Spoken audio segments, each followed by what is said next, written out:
Back on, I just had asked you about creating the story for the Jacques Cousteau series. Yes.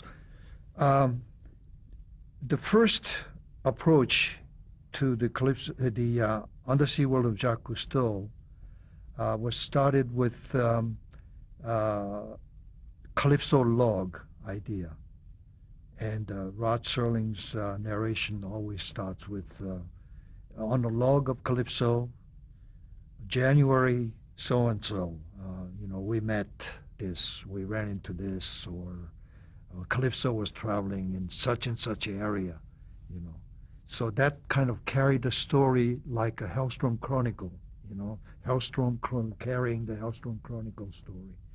And then we go into a specific fish or the whales.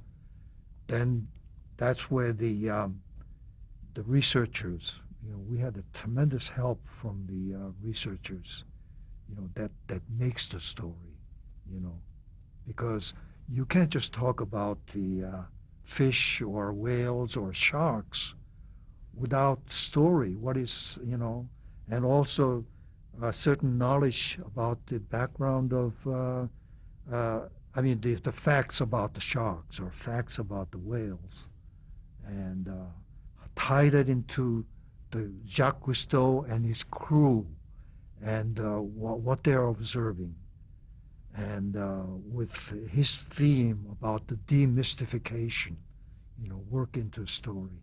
And that, becomes an element of all these stories, and that makes, the editing, the direction of the editing. And what about the characterization of Jacques Cousteau himself and your role in that to create this image on film of Jacques Cousteau?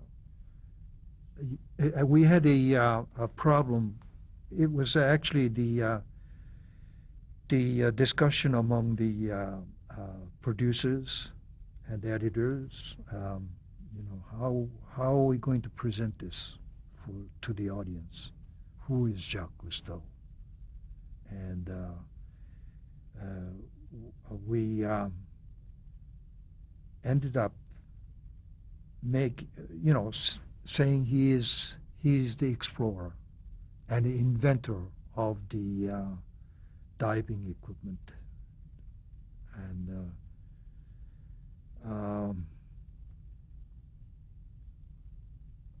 that was the introduction of Jacques Cousteau, and the Calypso, and his boat Calypso was introduced for the series, and it became a very quite popular series,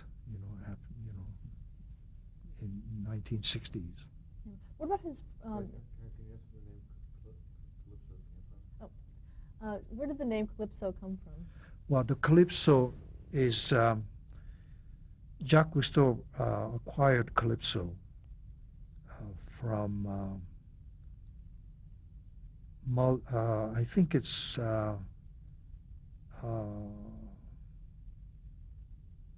one of the islands in Malta.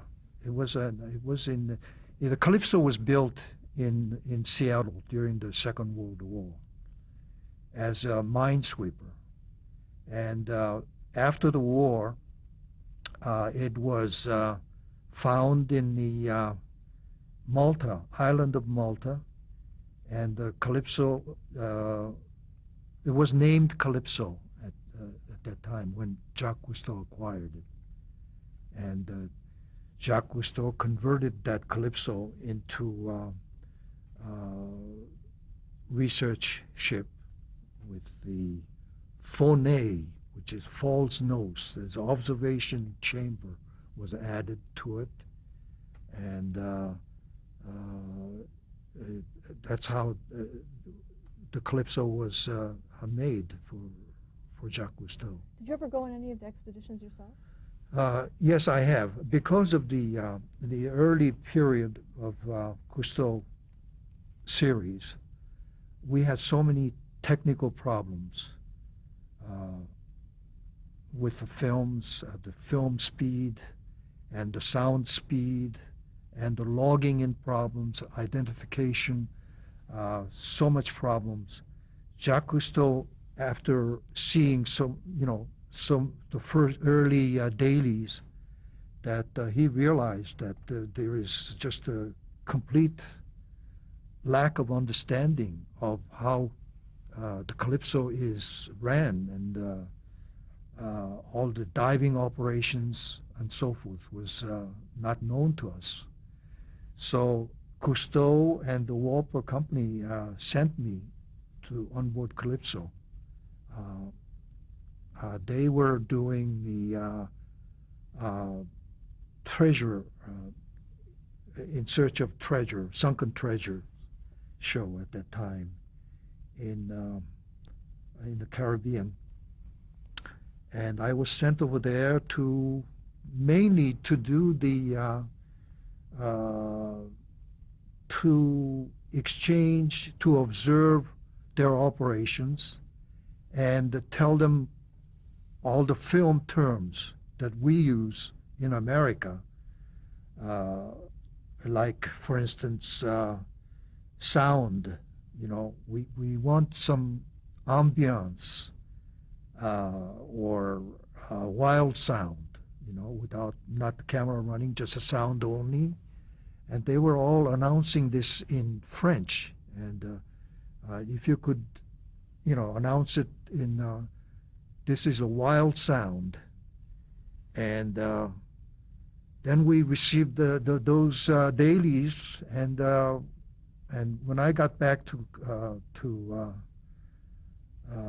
editing room in Los Angeles, we were listening to some of the sound identification as Wilson, un, deux, trois, and we didn't know what that was. And we trying to figure it out all morning. What's Wilson? And it turned out it was wild sound in French. They were Wilson. They were using half French, sort of franglais.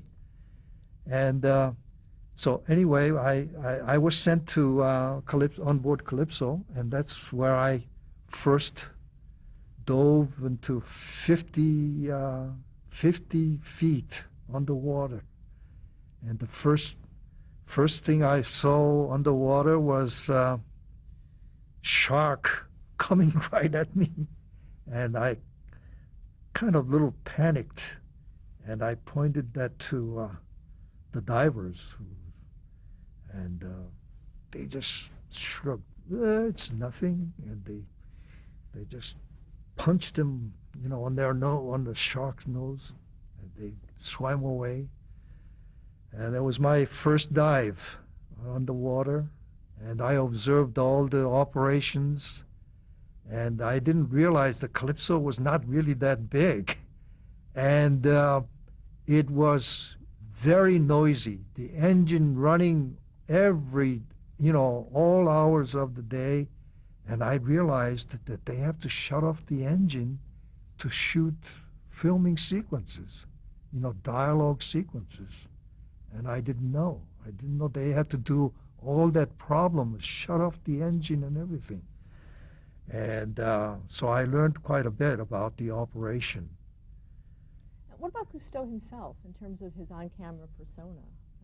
Was it kind of staged? Was there could you show him any time, or were there only certain points where you were able to show him himself? First, he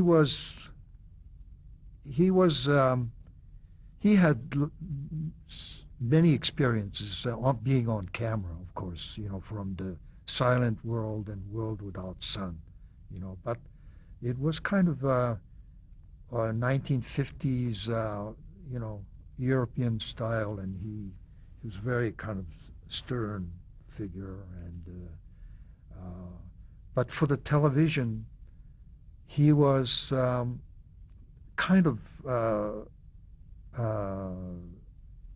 didn't know exactly how to handle this, and the executives at the Walper organization sent 2 or 3 producers to on board Calypso in, I think they were at Red Sea at that time, and they were explaining the television format, and how to, be on camera and so forth.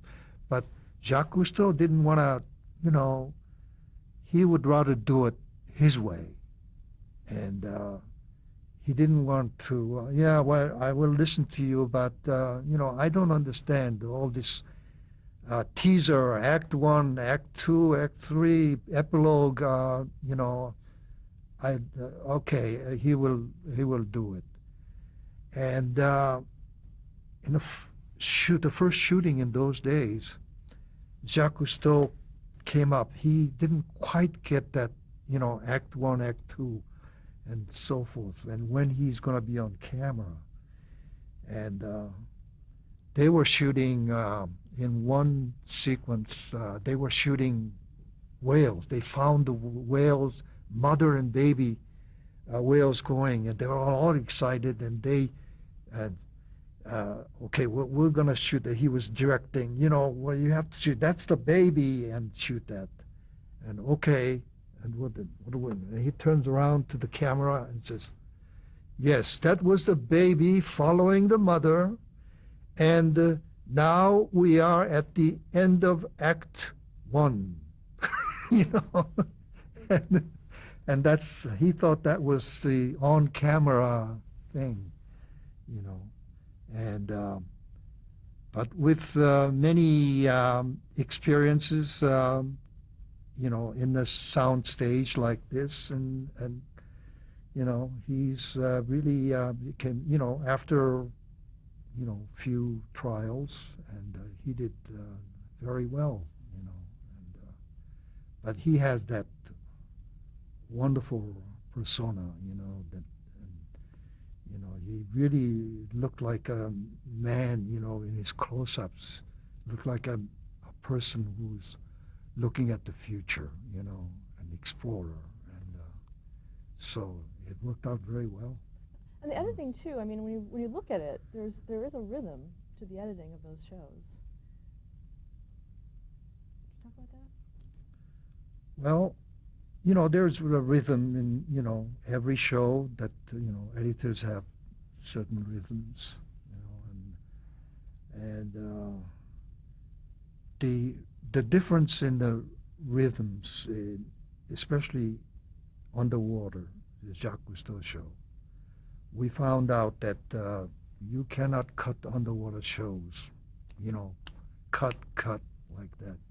You have to follow that mood you have to follow that flow of the diving, because divers' movement is not like, runners on the track, it has a different flow, and I have to follow that mood, and it changes everything. Underwater changes the whole, aspect of point of views and so forth, It's entirely different rhythm, and many editors who worked on the series, they were always have that problem, go to underwater, and they try to cut it like above water, and it just doesn't work, So that was a special kind of attitude that you have to have, as an editor, So, and I learned it myself, from the first when I was cutting the whales and sharks, But again, but even in the underwater, there are some exciting sequences of a shark that you can make a staccato cuts, and but it all depends on the show, It all depends on the image, how you, follow the rhythm and the pace, But the underwater is, it's really fascinating. It's I really enjoy, you know, I enjoyed working on the water. Jacques Cousteau shows in, you know, not just on the water, on every aspect, especially the first 36 shows. You know, it was just wonderful. How many do you think you did overall? I did, the last count was 34 or 35. But especially in the early days, I worked on just about every show on the first 36 shows because I had to, with this massive amount of material, it was, I had to separate, first of all, which role has certain fish or certain whales or sharks or seals, you know, and I have to more or less assign, well, we're going to do a show on seals. So I have to pull out those scenes or sequences to work on, you know, editors to work on. And so I had hands on every show that on the first 36 shows, I had hands on every one of them. And some I was, when I was sent to on board Calypso, I had to give the show to another editor, and I was on board Calypso, and we did the Coral Jungle show. And after that, we were also doing Pepito and Cristobal, which is about the story about the seals. And it just happened because we weren't planning on that show, and but we heard the story while we were in Puerto Rico. We heard the story that there was 2 seals coming to the a fisherman, and they come every day. The fisherman was out there. We heard the story about that. It's the same seals. So Jacques Cousteau gave them the name Pepito and Cristobal. Then we decided to do a show on those 2 particular seals. And the story goes that they were so friendly to this fisherman that fisherman brought it to the town, and the townspeople, one of the people in Puerto Rico, they bought or they inherited those two seals and kept in their backyard swimming pool. And they lived there for a long time, and they decided to return to the sea. And after they returned, they were still coming to that fisherman. So we filmed that fisherman coming to the seals coming to the fisherman. Then why don't we do a show? Why don't we film that, bringing over to that swimming pool, to recreate that scene? So we decided to bring those 2 seals into our rental car, and I was driving that rental car to that place in Puerto Rico. I've never driven in Puerto Rico before. I only had the address, and I didn't know, where that street was. And in the meantime, we had 2 divers, and assistant cameraman was in the back holding those seals and driving through the Puerto Rican city, and they were, making a mess in the back. They were dirtying on the floor and trying to get up on the back seat when I was driving. They were coming back of me and was driving. And because it was so filthy in the back, the assistant cameraman started vomiting. And finally we got that those two seals into the swimming pool, and we shot that scene with the owner of that house, describing how friendly those seals were and all that. So that's the story of Pepito and Cristobal. It was edited by some other editor, I don't remember it. Anyway, that's how the Pepito and Cristobal was made. I want to go a little bit to the craft and art of editing for television. And you had mentioned early on about Verkovich.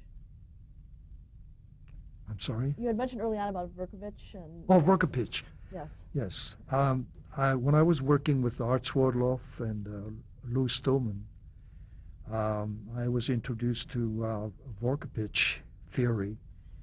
And matter of fact, I was studying that Verkovich theory at UCLA, and we had a lot of discussions about theory of geometry of movement, how important it is to use the movement in the filmmaking or film editing.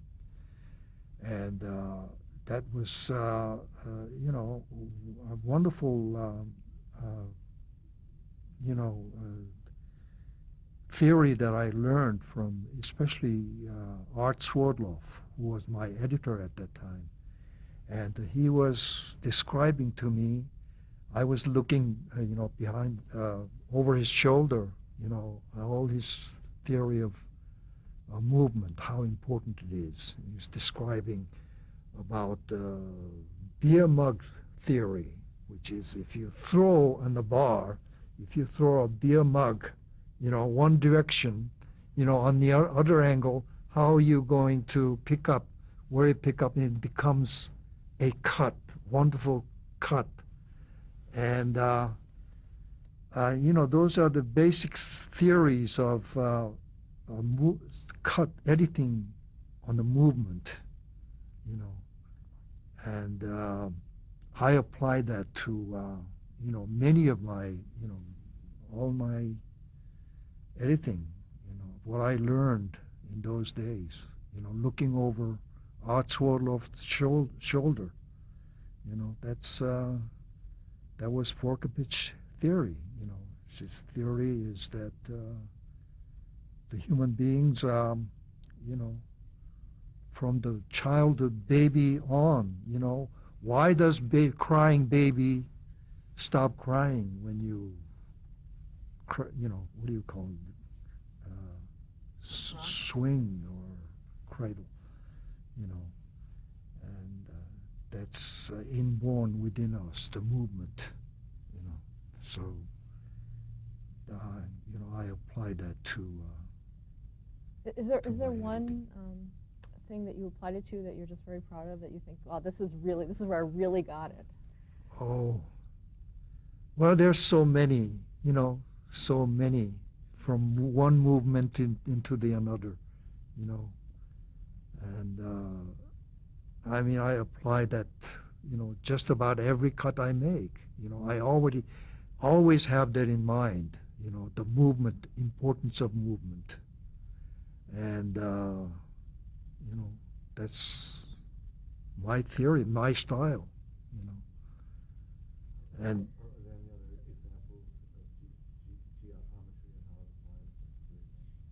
Oh God, I can't, think.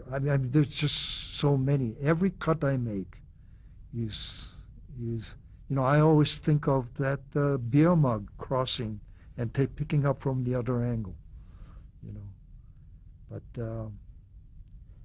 I can't think of any particular one. But it's just about every cut in the movement is, I have that in mind, the movement carries one scene to the other, and not only just the movement, but the music is very important to me, because I love classical music. But what I see in the classical music, like Mozart or whoever, you know, I see dissolves in the one movement to another. I see the fade in the music, you know.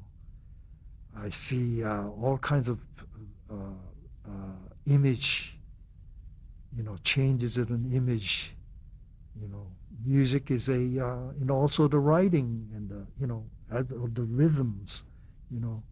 So the music is very important with the movement, the Volkovich theory, It's very important. All of those elements are important to me. I keep that in mind.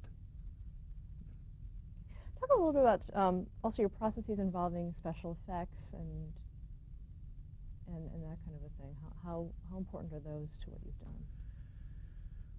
Well, I'm not really a big fan of special effects, and the nature of the documentary is it's all basically we're doing the true life story, people story about the people's lives